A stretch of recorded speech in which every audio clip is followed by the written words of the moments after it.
again, everyone. I'm John Evans, and welcome to another episode of One-on-One. Sheri Lynch joined Bob Lacey 26 years ago, never thinking that their partnership would last.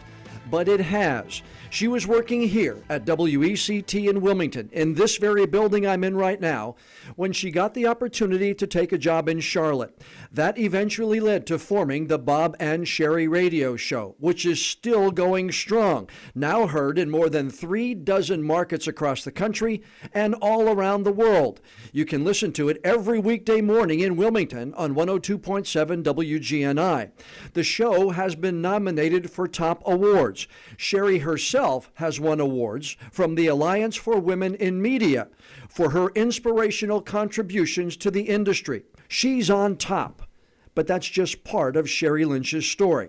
Her personal story is much more inspirational. Her difficult upbringing, her drive to overcome that and to achieve so much more, and to help others who are going through difficult times. That's what makes her, in my mind, and in the minds of many others, an even better person than she is an entertainer. So Sheri Lynch of the Bob and Sheri Show, heard weekdays on 102.7 GNI in the Wilmington area. Welcome to One-on-One with John Evans. Thank you, John. I'm glad to be here. Actually, for this podcast, we're going to make it the Sheri and Bob Show because you're more important to us for this next period of time. So just for this segment, it's going to be the Sheri and Bob Show. How does that sound? Listen, it's the Sheri and Bob Show every day. He just beat me alphabetically. What do you remember about working in this same building where I'm sitting today at 322 Shipyard Boulevard? Can I be honest with you? WECT was my first big job in media and one of my favorite jobs ever. I loved working there so much. I came on with a dazzling full-time salary of about $160 a week. I also was delivering pizza for Domino's. I know every square inch of Wilmington thanks to Domino's Pizza. But I got to do so many cool things. I ran camera for the newscasts. I wrote and produced commercials and promos. I went out on events. It was the greatest job and the greatest learning experience. And I worked with some really fine people. And when I left, it was because media jobs, as you know, it's a constant ladder, right? When I left, I was so heartbroken to leave Wilmington and to leave my friends and family at WECT that I would come home from my new job in Charlotte, go face down on the floor of my apartment and cry every night for 2 months. Really? It was pathetic. Yeah, I was a mess. What brought you to Wilmington? I know you're Philly born, and I know you were raised in the western part of the country, but how did you actually get to Wilmington? Well, I was in graduate school in Philadelphia working on an MFA, and a friend that I had was coming to Wilmington to work on a movie with the De Laurentiis Studios back in the day. And he persuaded me, come on, take a sabbatical from graduate school and come work on a movie, you'll love it. And I really wrestled with it, but I did my bachelor's degree in 3 years and rolled straight into my master's program. And to be honest with you, I was the youngest person there and I was exhausted and starving because I was paying for everything myself. And the prospect of taking a little bit of time off and working on a movie just sounded magical. So I took a sabbatical and I came to Wilmington and De Laurentiis went bankrupt. Yeah. On the same day. So that was a problem. And I'm on sabbatical. So I thought, well, I'm not going to, turn tail and run back to Philly. This is a beautiful place and I'm going to, by God, find a way to stay here. So I started applying for jobs, and by just sheer luck and magic and serendipity, WECT had an opening for a producer. And Tom Cheatham, the production manager, called me up, and he's just the most wonderful man ever, and offered me the job. And I could not believe it. Like, oh my God, I'm going to be working for an NBC affiliate and living in this beautiful city. It was like a lottery win. It was heaven. But it turns out that $160 a week is not that much money. And so that's how I ended up working for Domino's too. I just look back with so much love and affection on that chapter of my life, and still have friends in Wilmington. And would come back tomorrow. I would. Well, here's good news. Tom Cheatham is still here. Actually, Tom Cheatham is the production manager here. I've worked with Tom here at WECT and at the other affiliate station in town, and I agree with you. Tom is one of the nicest human beings God ever put on the earth. He's just such a fine person. And here's what I didn't know then that I know now. All of the people that I worked with at WECT, my first real career job, were these exceptional people. So I made the mistake of thinking that there were exceptional people everywhere. I know, right? Your sides hurt. It turns out that's not really the case. I mean, I worked with a wonderful man who was the anchor at the time, a guy named Ken. And just everybody in the organization was just good people. So imagine my surprise when I left WECT and discovered that all of the good people were there and that they hadn't really pollinated the rest of the business. So you went from here to Charlotte, and how long was it before you actually got the opportunity? You were working as a producer when Bob was looking for did a nationwide search for a host, and that's how you got that. But how long were you actually kind of in Charlotte and not in radio?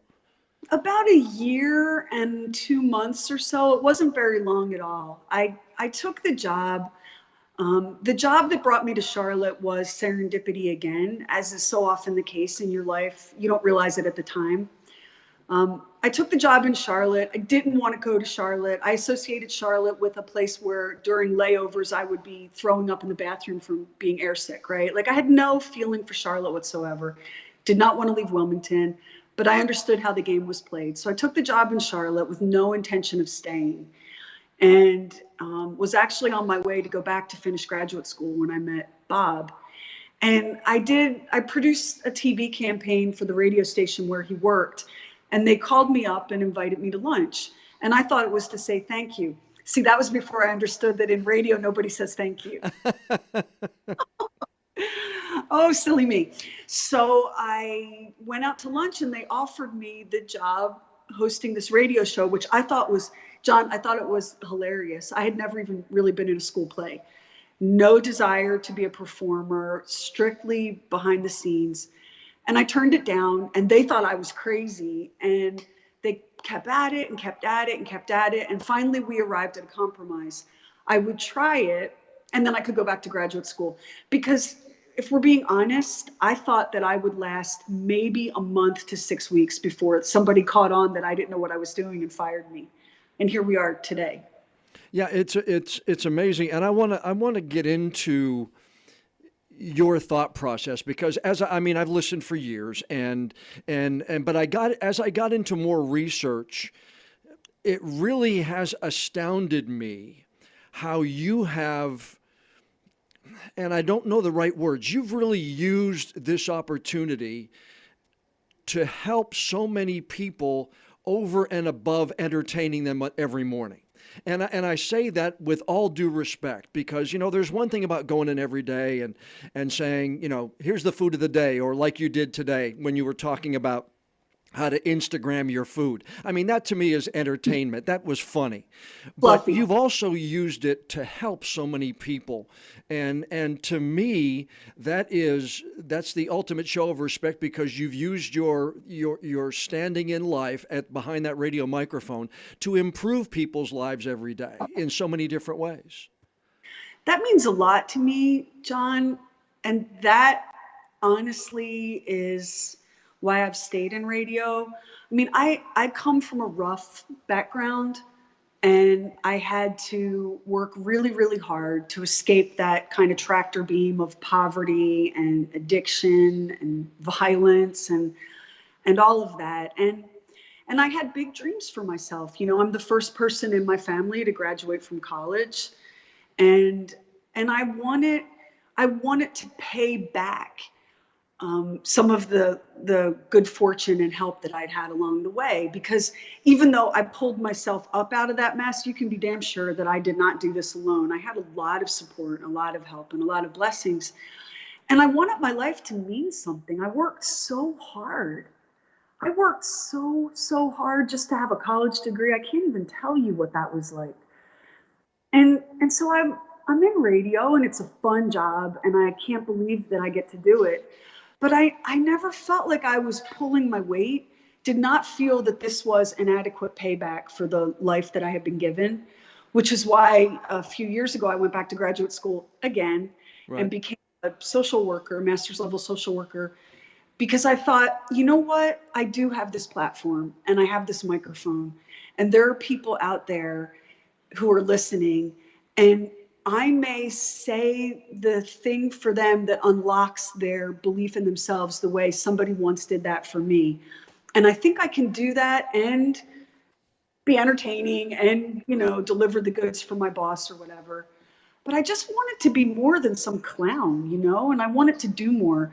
And a couple of years ago, I was at such a crisis point. I almost left radio and went into full-time clinical mental health because I just felt like I owed more back than I was giving back, if that makes sense. No, I understand. But I was going to get to this later, and I had this all mapped out how this interview was going to go, and then I got ahead of myself and started telling you early on how much I think about the work for other people. But the one thing that I saw, actually I saw a couple of things, but one was a young lady named Sasha who wrote in Charlotte magazine. My first job in Charlotte was for a major wire distribution company.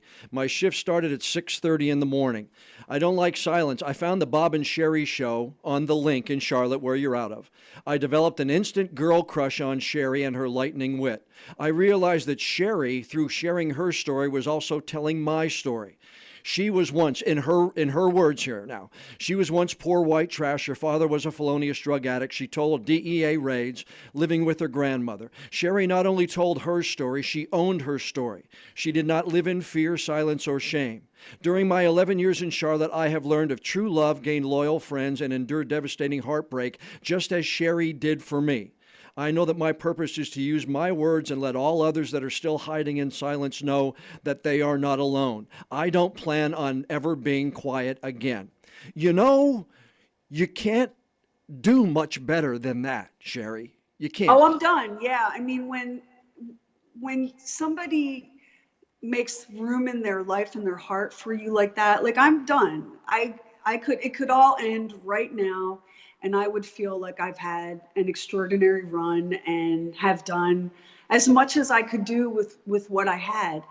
I just, as she said, I never wanted to live in silence or shame. And I never wanted anyone to have that power over me. When you grow up like I did, like Soch did, you grow up powerless and victimized. And there are two ways to go with that. Well, actually, there are probably more than two. The way that I chose was, you will not hold power over me. I will not be your victim. And I will certainly not let you use my past as leverage against me. So I've never made any secret of where I come from. Mm-hmm. And I've never made any secret of the fact that there's zero shame in that. There's no reason to hide from that. I know so many people, John, and I'm sure you do too, who have been afraid to chase the things that they really want because they feel intrinsically undeserving. And so I just thought, you know what? They gave me this microphone. That was a crazy idea, by the way. They gave me this microphone. I'm going to do something more than tell jokes and do celebrity gossip with it until they drag me kicking and screaming away from it. I'm going to use it. In 2015, I know one of the stations out there in Charlotte did a story on you, but when did you first speak up in public about your living with domestic violence as a child and into your teenage years? Well, that was probably, let's see, 2000. That was 2015. Yeah, I probably spoke up for the first time in about 2004. And here's why. I didn't think I had the right to call myself a domestic violence survivor because it was my mother that was the target. But that was false thinking on my part and also ignorant. Everyone who lives in a violent household is victimized of domestic violence. And I think my unwillingness to claim that was maybe the last step for me in really shedding all of that shame and baggage from the past. Because the truth is growing up like that, I may not have been the target of the violence, but I was shaped by it. Right. And some of my less glorious life choices are the result of that. And I've had to work really hard. When you got the job in 1992, how long did it take before you felt some sense of confidence in being on the mic and being on that show with Bob? Or do you still or do you still question it today? It took a long time. It took such a long time. It took such a long time for me to feel like I wasn't the new kid on the block. Mm-hmm. You know what's hysterical to me? There are still people in the radio industry, still, unfortunately, men in the radio industry, who speak to me as though I just got off the bus and am just learning how the business works. Yeah, see, I can't. That to me, then they haven't done their homework on you. Then It's a very misogynistic industry, but John, I didn't know anything about radio. See, when I was growing up out west in Wyoming, we didn't have radio, television, or a telephone. So I didn't have any relationship with radio as a listener until maybe late high school, college. And even then, it wasn't some passionate thing. I was more of a reader. I'm a bookworm, always have been. So I didn't really know anything about radio. I certainly didn't know anything about the craft or the business of radio. yeah. So I felt like I had to do an awful lot of work to even be able to call myself, I am a radio professional, without cracking up. But you know what? I think that lends to the way you approach it on a daily basis, because you're just you. I get the sense when we're listening to Bob and Sheri, you guys are just kind of hanging out and you're letting people in on your conversation every day. Yeah. I mean, it's taken me like literally right up till this very minute to own my business and my knowledge and my ability to do the craft of it, all of that. I mean, it's not a business that's been historically friendly to female talent anyway, right. But, and I had to, I've had to be very diplomatic about owning my power, because it's a business of a lot of misogynistic chuckleheads, if we're being candid. And, one thing that I've learned is that you have to work with people, even if you think they're kind of dipshits. You still have to work with them, right? So you have to sit there and go, "Well, you're kind of a dipshit, but you're what's in front of me, and we have to work together, and it's going to be on me to figure out how to do that." And that's where I can't tell you how valuable clinical mental health training is in the media business. I use all the same skills on my coworkers that I used when I was doing clinicals in a lockdown behavioral health unit in a hospital. All of the same skills apply, because you have to sometimes deal with the fact that people don't like you, feel threatened by you, think what you do is unnecessary or stupid, think they can do it better. And you have to say that and then move on and get the job done. And that was a learning curve too. I mean, I definitely had a chip on my shoulder for a long time about that. When you read your bio, it says award-winning broadcaster recognized multiple times by the Alliance for Women in Media for her outstanding and realistic depiction of women, named one of the most influential women in American radio every year since 2010. Is that what you set out to do that first day when you sat down behind that microphone? Without knowing it, I would say yes. I mean, look, when you come up, my daddy was a meth cook. My mom left when I was 12. I had a lot to prove. I had so much to prove, even if I was the only person I was proving it to. And at the same time that I had so many things to prove and such a chip on my shoulder, I wanted to be a trailblazer. I wanted to have a big, interesting life. I wanted that so desperately. I didn't know how to get from where I was to achieving it, but I wanted it. And I was determined that every decision, every fork in the road, that I was going to choose the option that brought me closer to that. So, for example, I get this radio job, and I'm doing it for about 6 months, and they call me in. They want me to sign a contract. And they slide a contract across the table. And I looked at it and I slid it back and said, whatever you're paying him is what you're going to have to pay me. And they said, no, we can't do that. You have seniority and you don't have any experience and blah, blah, blah, blah, blah. And I said, I just can't come here and feel good about you people unless I'm getting equal pay for equal work. And it was such a mind blower that it had to go all the way to the corporate board of directors to be approved.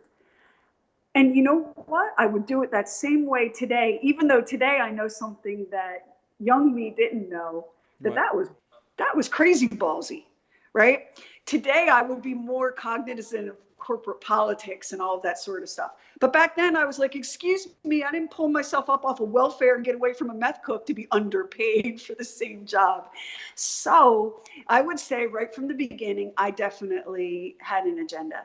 I won't advertise products that I think are disempowering to women. That's been a fight over the years. I won't add my voice to the negative chorus of, oh, you're too fat. Oh, you need to be on a diet. That's been a problem over the years. I've been really consistent about that because radio job or no radio job, I have to live with myself. And like I said, I worked so hard to get here. I'm not selling it out. What do you consider Bob? Is he your coworker? Is he a friend? Is he a mentor? To me, he would have to see the good and maybe the bad about Sheri's background and know that she's trying to overcome. So he's more than just a coworker, and I would think he's almost more than just a friend. He's more like a brother at this point than anything. Bob, I don't know what Bob saw in me that he made a decision on the spot that this person is the person that I want. Mm-hmm. I don't know what he saw, but he saw it. And to Bob's endless credit, from day one, he sat back and he said, he told everyone around me, unbeknownst to me, don't try to teach her anything. Don't try to coach her in any way. She's got to figure this out for herself or it's not going to work. And he protected me from, oh my God, the hate mail, the criticism. He shielded me from all of that. I was blissfully unaware that people were like, shut this crazy woman up. Like I had no idea that was happening. And he never, ever, other than to show me which button turned the mic on and off, he never, ever stepped in. And that, I think, as much as anything else, is a critical factor in why the show took off and why our partnership took off. Yeah, because because if somebody would have said, okay, Bob, here's the resume of the person that is going to sit next to you for the next 25 years. She's had this, she's gone through this, she's overcome this. Here's your partner. I don't know if he would have, really thought that was the possible next quarter century of his life. I think that he was stunned by where I come from, honestly, because if you remember, the person that he met was in a business context, and I showed up and was like, all right, here's what I've written, here's how we're going to block it, here's what we're going to do, let's go. He had no idea like what a little piece of spunky gutter trash he was dealing with, right? No idea about me at all. And one thing that he was surprised by is how open I was. He would say to me sometimes, are you sure that you want people to know that about you? And I was like, listen, I would rather they know it about me because I told them, than to be trying to pose as someone I'm not or live some life that wasn't authentic. But yeah, it's been a handful for Bob for sure. And the other thing is Bob was a giant star. He was a huge star, radio star, TV star, and then here I come along. And for him to step aside and make room for that, and then ultimately to be in some ways kind of overshadowed because I'm just unusual in the business. It's a business that's unwelcoming to women. So there weren't lots of versions of me up and down the dial. I think that was harder for him than people know. And he was much more gracious and generous about it than people might give him credit for. You know, a lot of people have thoughts that they want to do this and they want to do that. It seems to me like everything you thought you wanted to do, you just went ahead and did it, whether it be triathlete, whether it be go back and get your master's. But I've always been one who has been fascinated with the process of someone wanting to write a book. I've had a thought in my mind. Of course, I write in little 30-second or 1-minute stories every day. I write tons of those every day on a newscast. What was the process like, and what finally got you to the point in 2004 when you started to write that book, the first of your 2 books? Well, remember, I'm a book person, and I just thought there was no higher calling in life than to be a writer. I originally was going to be an anthropologist and an academic, and I assumed that I would publish as an academic. So now I'm in radio, and I'm just going to let that dream go. I couldn't. So I was blogging, John, and my show, of course, is syndicated. So I've got this blog that I was writing for an entertainment weekly in Greensboro. I'm blogging every week on a website. And one day, a man who is a literary agent caught our show in San Diego, where we were syndicated at the time. And he listened to the show, and he was like, wow, who is this person? And he was curious, and he Googled me, and he landed on my blog. And he read all of my blog entries, cold called me, and said, I'm a literary agent, and you're a writer. Let's do a book. And Cinderella never felt more magical than I felt on that day. Again, just the beautiful, unexpected serendipity. So I was like, well, I would love to write a book. It's always been my dream, but I'm not a fiction writer. I would love to write about sparkly vampires and become a billionaire, but it's just not in my head. And he said, no. You just need to write about like where you are right now. Where I was right at the moment was pregnant with my first daughter. And so that's where Hello, My Name is Mommy came from. And we ended up getting a multi-book deal with St. Martin's Press. And so I became an author. It was so exciting. But I'm not very good at self-promoting. I feel like so obnoxious. I had a hard time with the book tour and selling the book because I just felt like such a giant slab of ham and obnoxious, stuck up and awkward. And so I'm not very good at being self-promotional. But I love doing it. And when my younger daughter stops being so high maintenance, I'm going to do another one. Yeah, I've just thrown myself into being a mom, and that eats up all your time. Yeah, see, that to me is somebody actually taking the steps to do it, because I've talked about it for 18, 20 years, and I just can't find the time to do it. But you seem to find the time to do triathlete and masters and oh yeah, be syndicated in 4 dozen different radio markets across the country.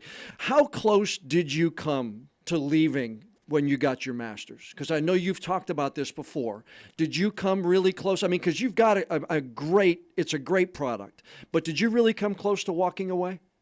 Yeah. In fact, I went to the company that I was working for at the time and said, thanks for the memories, but I'm unhappy. And the only way I'll stay is if I own it, all of it, and it's mine. I just don't want to be an employee anymore. I feel like there are things I want to do with the radio show and on the digital side that you're not letting me do. And they fought me. It took me a year of planning and 6 months of negotiating. They fought me hard. They didn't want me to not be an employee. So there was a period last summer, a couple weeks in July, where I thought we were done. And I spent a lot of time figuring out the math and what it would take for me to walk away, because I thought that we were done. And then it literally at like 2 minutes to midnight, I guess they realized in that moment that I wasn't bluffing.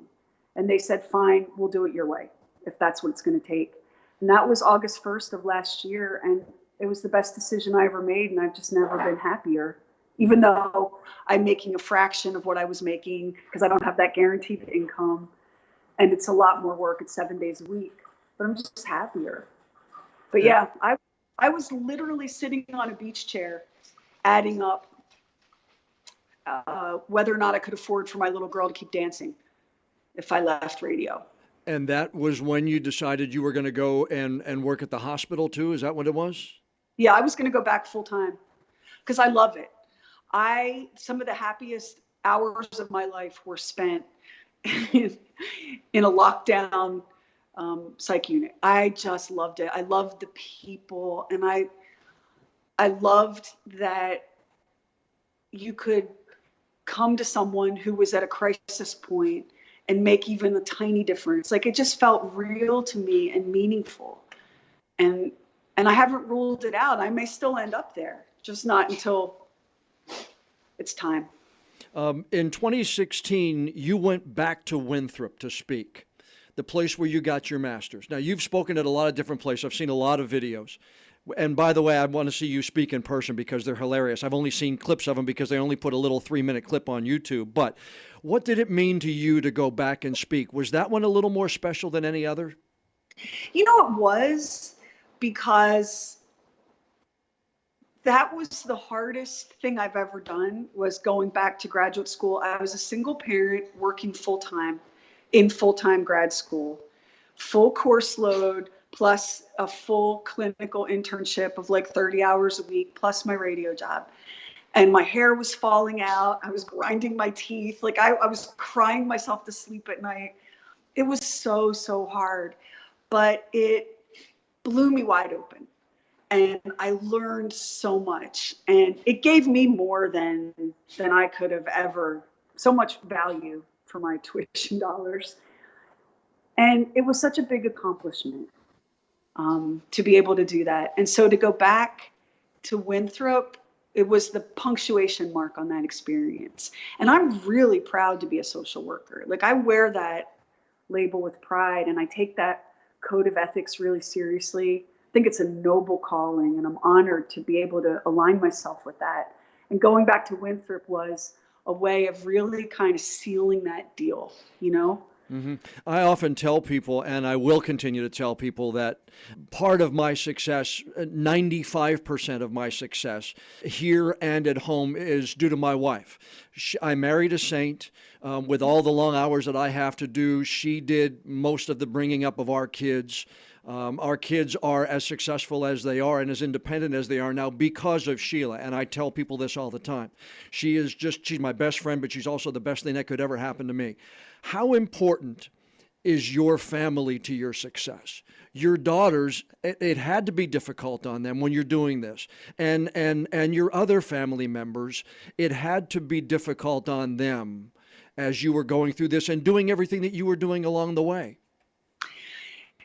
It was really, you know, my family is everything. Like, I have not been willing to compromise much where my kids are concerned.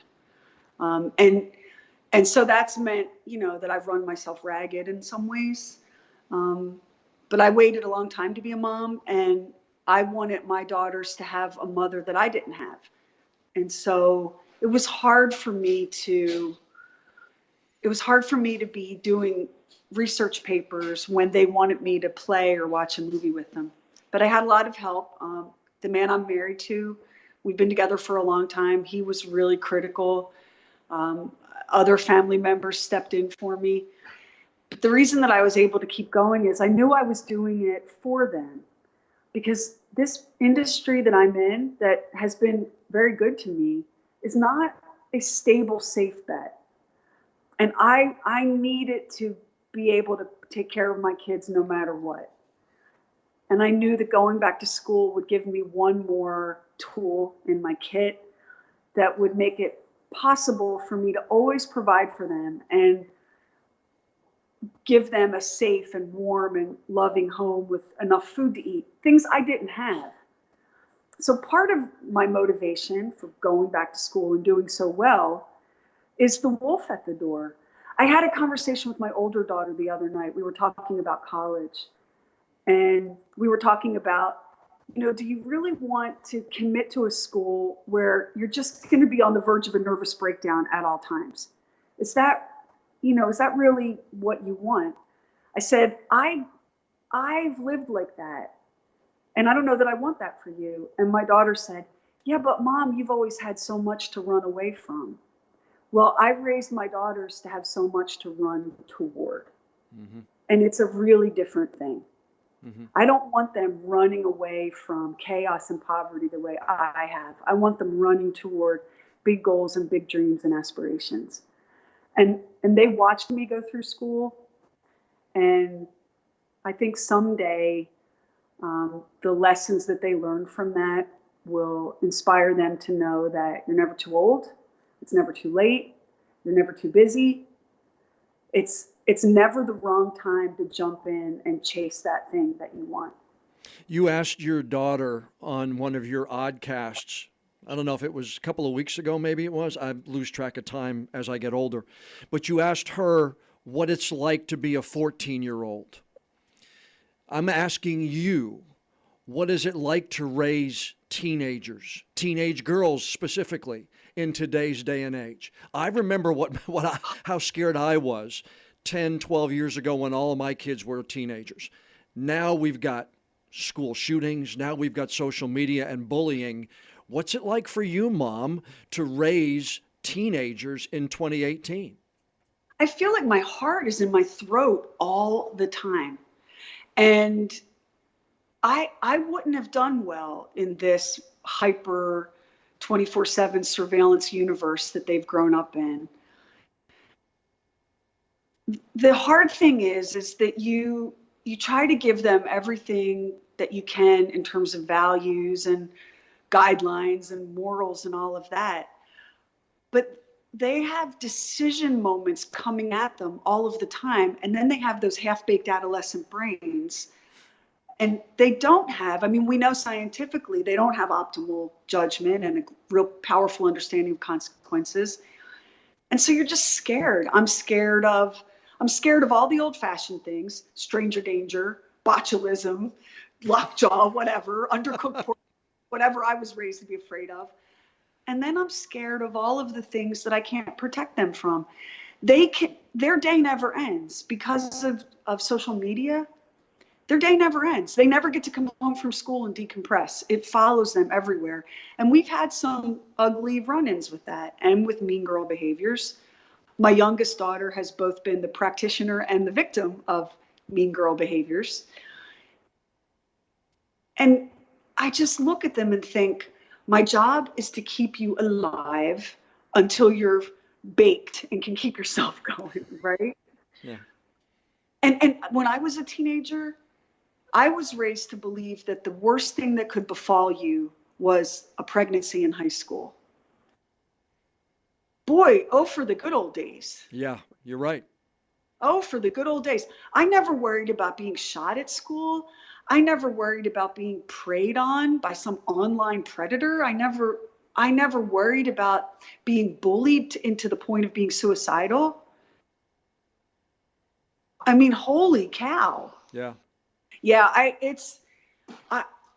I thought it was difficult having a newborn and a 2-year-old. Those were the easy days. That was a spa retreat. Yeah. What do you guys do when there's a song playing in the studio? Do you sing along with songs? Do you have a favorite song that you want to play every day, but Bob won't let you, or the director won't let you? And your director's a Phillies fan too. Props to your director who's a Phillies fan. I search far and wide for Philadelphia Phillies fans, and I followed him today on Twitter, and he followed me back. So thanks to him. He's a fanatic Phillies fan. So the problem with working in radio is we hear your favorite song before you do, and then we hear it 10,000 times to the point where you're like, oh my God, if I have to hear this song that I once loved one more time, I'm going to tear my own ears off. I was in Walgreens the other day and a Katy Perry song came on, and I was like, this is a bop. I love this. But I can remember when we were playing it every 12 minutes, I wanted to slam my own head in the door. So here's what we do during the songs. Sometimes Bob puts his headphones on and plays air guitar and drums. Mostly we all bolt for the bathroom or talk a bunch of smack to each other about our coworkers, and then we turn the mics back on and do the show. I remember those days of doing radio, and I loved it. I started in radio. As a matter of fact, John Hancock, who's in your building, hired me for my first part-time job in radio in Scranton, Pennsylvania, back in 1984. Oh my God, I love John Hancock. I filled in for him. He does a conservative news talk show. I filled in for him one day while he was having a medical procedure. Yeah, I saw that. Buddy, I'm not sure there's enough money to get me to work in conservative news talk. Everyone was so angry. It made me really sad and depressed. Like, I needed to go home and have a stiff drink afterward because everyone was so filled with rage and they were so pissed off about everything. And that's just not a way to live. Are you still as excited pulling into the parking lot and into that parking space every morning as you were on that first day in 1992? Yeah, I love what I do. I'm very, very lucky. I can't believe how lucky I am. I mean, when I look at where I come from, the people I come from, and the experiences I've had, I cannot believe that I do work that I love in a way that I want to do it with people that I love to work with. I was asked not too long ago what my goals are. And I'm like, I'm going to have to come up with some, because what could be better than doing what I do? Yes, I would like to write another book. Yes, I would like to win the Powerball. But honestly, I feel kind of spoiled that I'm just so happy with where I am that I'm not chasing that next thing. Does that make sense? Sure does. You've been very generous with your time. Last question for you. Fill in the blank. It's been a good day if blank. It's been a good day if neither of my daughters has a meltdown, the dog doesn't wet his diaper, and I have time at the end of the day for a glass of wine with my husband. Sheri, it has been a pleasure. I could literally talk to you for several more hours because I just, knowing the work that you have done and the help that you have brought to so many people just by enjoying what you do and the position you have and the microphone you use, it really has been a lot of fun. I truly appreciate you taking the time today, kicking it off with talking about your time here at 322 Shipyard, but all the people who listen to you on a daily basis, I hope they learn something a little bit more about Sheri today. Oh, John, thank you so much. And as you know, I would be happy to talk your ears, slam off your head. I'm definitely a talker. I'll be coming to Wilmington in December. I'm really excited to come back home and see my old stomping grounds. And I cannot tell you how thrilled I was when we signed on with WGNI. I was just like, it's full circle. I started out there, now I'm back there, and it just was so meaningful. I can't even, there aren't words. I'm so excited. Thank you for today. Thanks. It's been a blast today, and I appreciate you taking the time, Sheri. Thank you. Take care. Once again, a big thank you to Sheri Lynch for sparing some of her valuable time to sit down for this week's podcast. You can listen to the Bob and Sheri radio show every weekday morning in the Wilmington area on 102.7 WGNI. bobandsheri.com is the website. They have a podcast every day. Sheri has an oddcast. It's a hoot to listen to. You've got to check that out as well. She has blogs. She's written books. I have links to all of those things inside this story that you'll find on the One-on-One with John Evans page on WECT.com. Before we leave, I'd like to ask you a favor. Please subscribe, rate, and review the podcast. Let me know what you think about this episode and the others that we've had so far. I'm John Evans. Thanks so much for listening to this week's episode of One-on-One.